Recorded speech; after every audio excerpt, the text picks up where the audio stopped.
Coming up on the Sports Reporters. Never thought we'd see the day, as I wrote last week, where judges and attorneys have more to do with who sees the playing field than the coaches on the sidelines.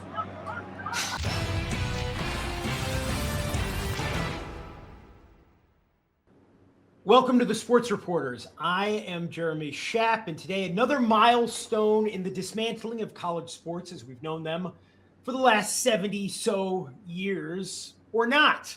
Will the establishment hold the line and barricade the fortress to prevent the intrusion of former pros, or will it beat yet another retreat?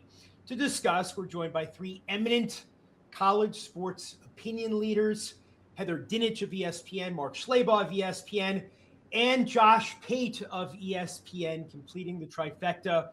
I'm assuming you're all now working towards your law and labor degrees in your ample free time. So Heather, let's start with you. It's been, as so many of these days are now in the world of college sports, busy, and for someone like me anyway, confusing. First, does our friend in Baton Rouge, Mr. Lane Kiffin, does he deserve our thanks for bringing these issues to a head? Sure, because if it wasn't Lane Kiffin, it was going to be somebody else. And if you're a sports reporter, you want the lightning rod in college football to attract all the news. And Lane Kiffin's the one who makes headlines sitting on his couch. So sure, thank you, Coach Lane Kiffin, for bringing the drama to Baton Rouge, where it's in a tailstorm anyway all the time. But he's right when he went on Pat McAfee and he said, look, it's not just football. It's 100 athletes plus in a lot of different sports. So this was bound to happen at some point, no matter who it was, because anytime the NCAA makes a rule and tries to enforce it, someone sues them. It just so happens to be a judge in Baton Rouge and a couple of former Ole Miss players. So I'm going to give Lane Kiffin the benefit of the doubt on this one. But look, coming into the year, there were two things we thought we knew. You couldn't gamble on college sports. Texas Tech challenged that. And we thought you couldn't be a professional and come back. So I give Lane some credit for trying to get players, but I got a feeling he's going to be on the wrong end of this one when it's all said and done.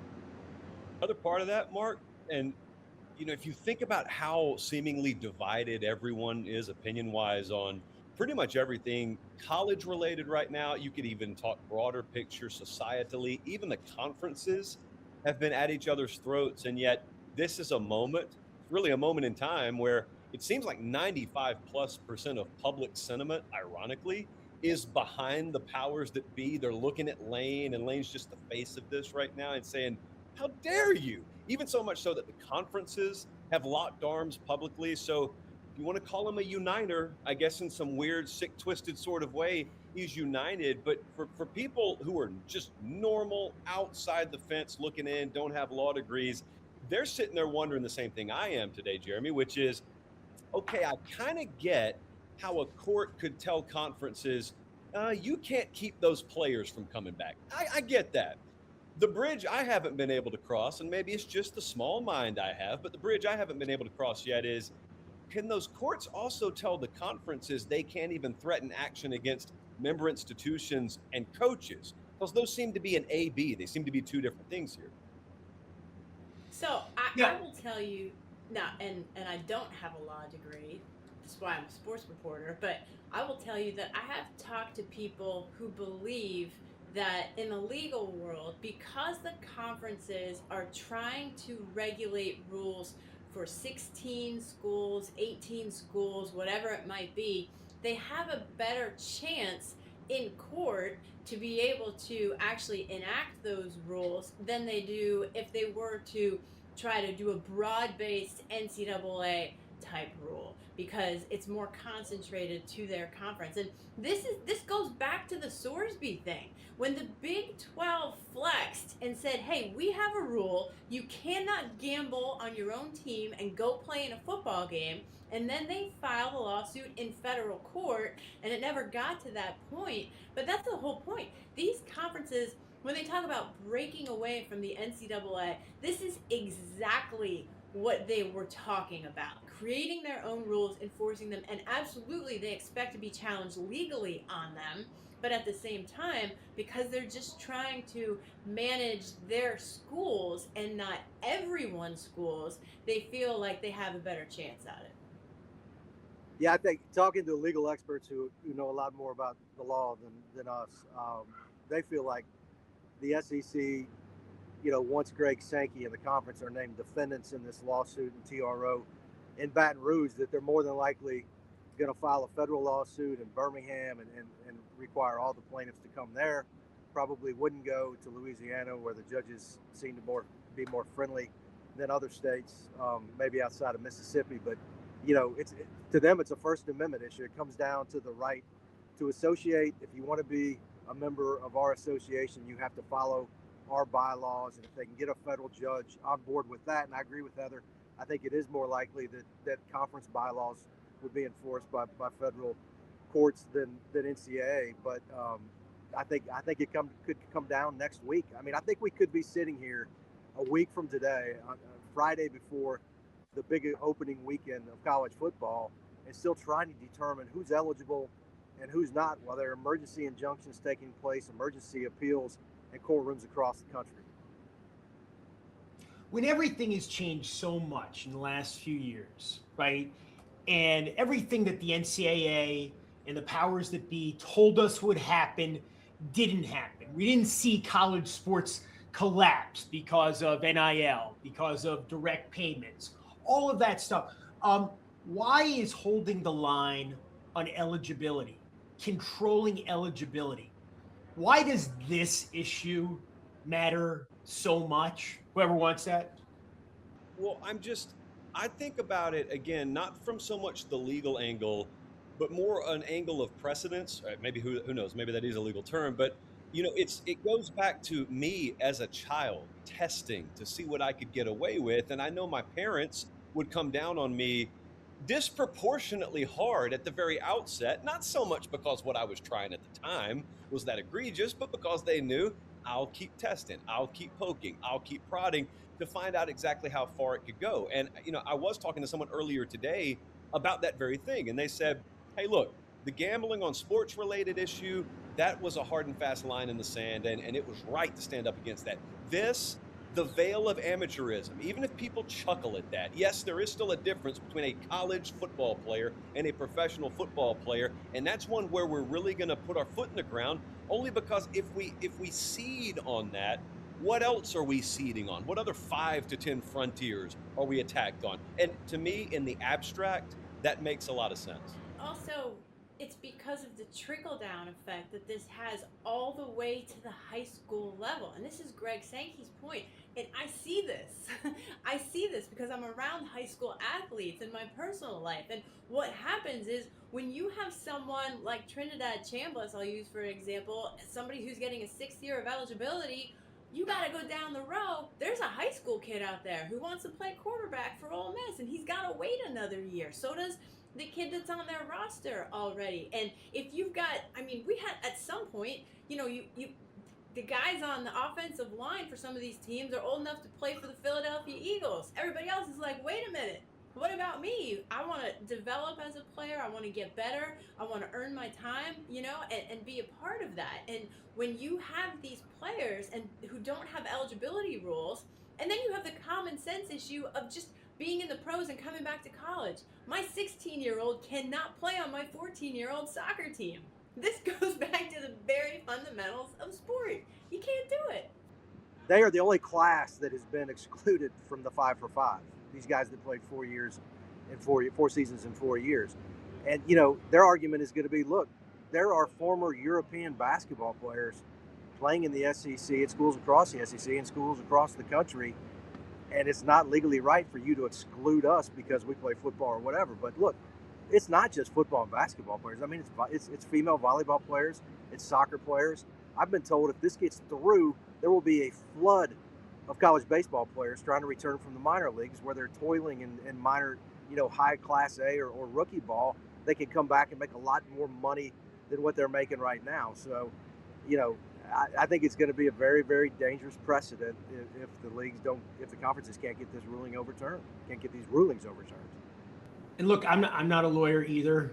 I don't know what these laws are, but it seems to me, right, you guys must have talked to sources who do know what's going on here in terms of legality, that once you start getting paid in college, which is the situation we're in now, and then you tell people they can't participate in that, it's probably the wrong terminology, but that's some kind of restraint of trade. So we're talking about something entirely different than it might have been a few years ago.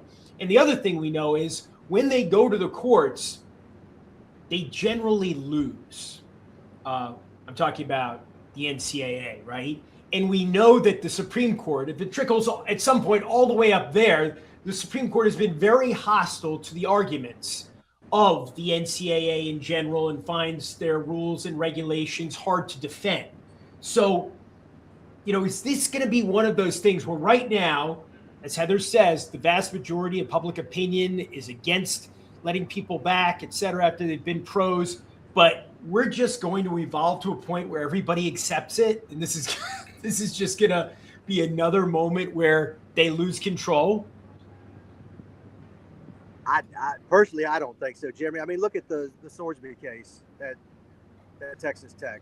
As soon as the Big 12 filed suit, Texas Tech folded. Sorsby walked away. And I just think that you look at the SEC, it's an $80 million operation. They're going to have expensive law firms going up against these lawyers out of Texas and South Florida. So I think it's, talking to attorneys, I had one tell me this morning, these guys are walking in front of a locomotive. They have no idea what's coming. Why should we care? I mean, Heather, you're talking about, at the high school level, but when we're talking about in college sports for a very long time, we have people in their 40s, 50s. They're outliers, of course, playing college sports, participating in them. There wasn't an age limit forever and ever and ever. Why should we care if somebody spent a few weeks with the Cleveland Browns and got paid? And he decides, you know what? Now I want to go hang out with my old coach in Baton Rouge. Why should we care? Josh? Well, I'll tell you why I care. I care because there's certain delineation that's always existed. There's certain imaginary fences or compartments, if you will, that have always existed between amateur sports and professional sports. And I'm going to say a second time, you don't need to chuckle at me and you don't need to get in the comment section and explain to me, well, these players get paid now, so now it's all the same. You're partly right. They are being paid now. But no, it's still not all the same. You go to a Saturday afternoon in Knoxville and a Sunday afternoon in Detroit, and no, those don't feel the same. Okay, so when I look at it, again, through the prism through which I view college athletics, I think about it from a connective tissue issue. And I know right now TV ratings are through the roof, and I understand media rights deals are through the roof, and everyone thinks it's too big to fail and nothing could ever kill this. Who knows, maybe it could. But I do know I live in this world day to day, and I do know that there are a ton of people who will readily watch these games in the fall, who find themselves holding their nose more and more and find some of that connective tissue that they used to feel to certain aspects of this sport loosening more and more. So that's the part that I hate, because you don't wait until it's a full-blown crisis to deal with things. You start noticing symptoms. So in my little world over here, that's what I pay attention to. Heather? Yeah, I mean, I love that, because I think the amateurism aspect of it that we would like to believe still exists, even though there is a lot of money floating around, is what makes college football so special. But I also think it's just a fundamental principle that when an athlete says, I'm going to go pro, that's it.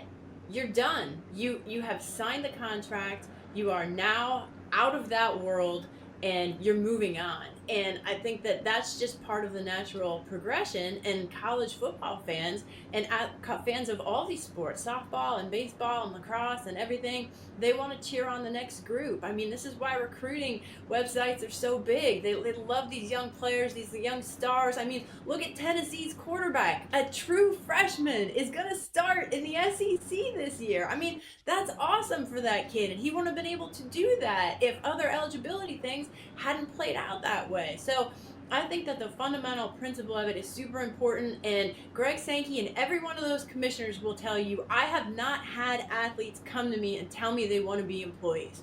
People think that that's the answer to everything. You start going down that road, well, guess what, quarterback? You're not earning your money today. You suck because you threw 4 picks. You're fired. Like, is that really where we want to go with college sports? Because I don't.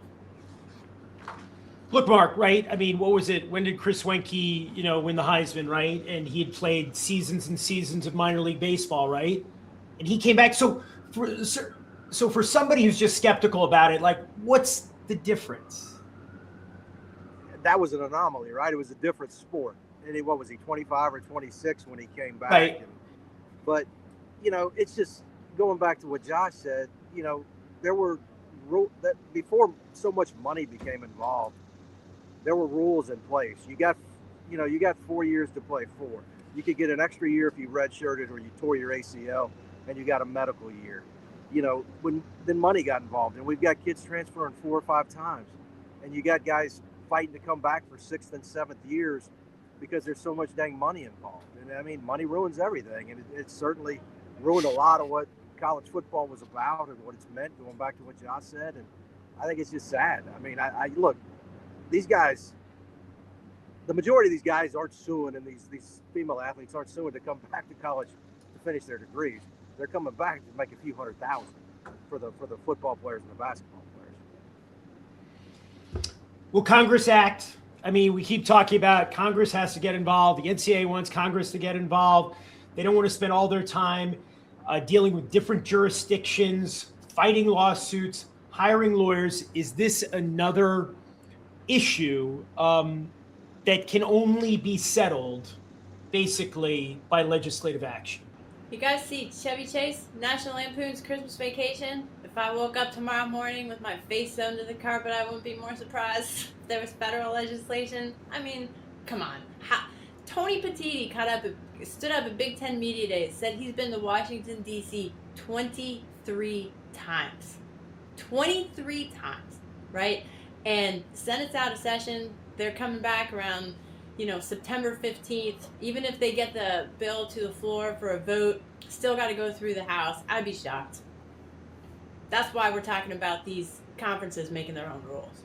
I do, going back to what we said earlier, I do think this issue has galvanized people so much across the country outside of the 504 area code that you could see somehow both sides of the aisle come together on this, because they're going to get tired of hearing it from their constituencies. But clearly, we've got to have uniformity. We can't have judges in Louisiana and Kentucky and West Virginia and Tennessee and Georgia and wherever issuing ruling after ruling. It's just there's got to be rules. I mean, I'm at the Tour Championship in Atlanta, Jeremy, and Brian Roloff, the CEO, talked about it. When he was asked about live guys coming back to the PGA Tour, he said, we're a membership organization. We have bylaws. Bylaws don't matter if they're not enforced. Rules got to be enforced in college athletics, whether kids like it or not. I would also just remember this. So when this thing does come back in session, it is at least guaranteed a vote. And I'm a mixture between Heather and Mark, because I'm very, very skeptical on it, but I'm also very curious about the galvanization effect of this. But then there's the whole third rail, which is, remember, that bill underwent 50 million different alterations. And as it was explained to me this morning, the version that they arrived at, that they wanted to get voted on here most recently, ended up not having language in it that would have absolutely prevented what's happening right now. So there's a lot of devil in the details, even if you are able to get that through the Senate, and then it hopes it has a prayer in the House. Is there some big picture conclusion we should draw about what this specific situation says now about the state of college sports in 2026? Heather? Well, I think it's just the microcosm of the fact that the NCAA is ungovernable right now. And that's a major problem. But I think also people need to realize the NCAA isn't just this brick and mortar building in Indianapolis. It is the very schools that are trying to use the loopholes some of their football coaches and other coaches want to do. And so it's this catch-22 situation. So I think the big picture answer here is leadership from the conferences, and it goes back to the Sorsby case. And these fundamental rules, you can't gamble, you can't go pro and come back. If the NCAA can't enforce it, then the conferences have to be the ones to do it without any federal help. Mark? Yeah, I mean, I just never thought we'd see the day, as I wrote last week, where judges and attorneys have more to do with who sees the playing field than the coaches on the sidelines. Hey, That's where we are. Crowd cheers in the background for the point. Jimmy, I'm sitting here looking at the movie Almost Famous over here because I still have DVDs, and two scenes from that movie. That's a headline. That's an awesome movie, one of my favorites. Yeah. Two scenes have popped into my head here while we've been talking. The first of which is the entire band starts arguing about responsibility, and someone speaks up in the back and says, "Excuse me, didn't we get into rock and roll specifically to avoid responsibility?" Because I kind of got into college football to avoid legalese, and yet here it is. But then the second part, and the more serious part, is when the late Philip Seymour Hoffman is telling the young intrepid reporter, "Look, the war is over. You missed rock and roll. It's dead. They won." And he talks about how you're coming up on a very dangerous time in rock and roll. And it feels very similar to where we are in college football. You're kind of coming up on a very dangerous time because if no one really has any idea what's going on, and everyone who tries to get a hold of it just has sand slip through their fingers, that means it's up for grabs. Now, in a utopian world, everybody has altruistic and very, very true methodology and purpose in their actions. That's not the real world. The real world we live in is there are a lot of different actors that may have different bad faith motivation. And so my biggest fear, if we go 50,000 feet in the middle of all this, is looking down the road 10 years and seeing who's quote unquote in charge of college football / college sports, and we all hate it and despise it. That's my bigger fear. I'm assuming Paul Feinbaum's going to be in charge. Am I wrong? Oh, okay then. Never mind. Thank you guys so much for this enlightening conversation. Heather Dinich, Mark Schlabach, Josh Pate. Thanks for joining us, guys. Absolutely.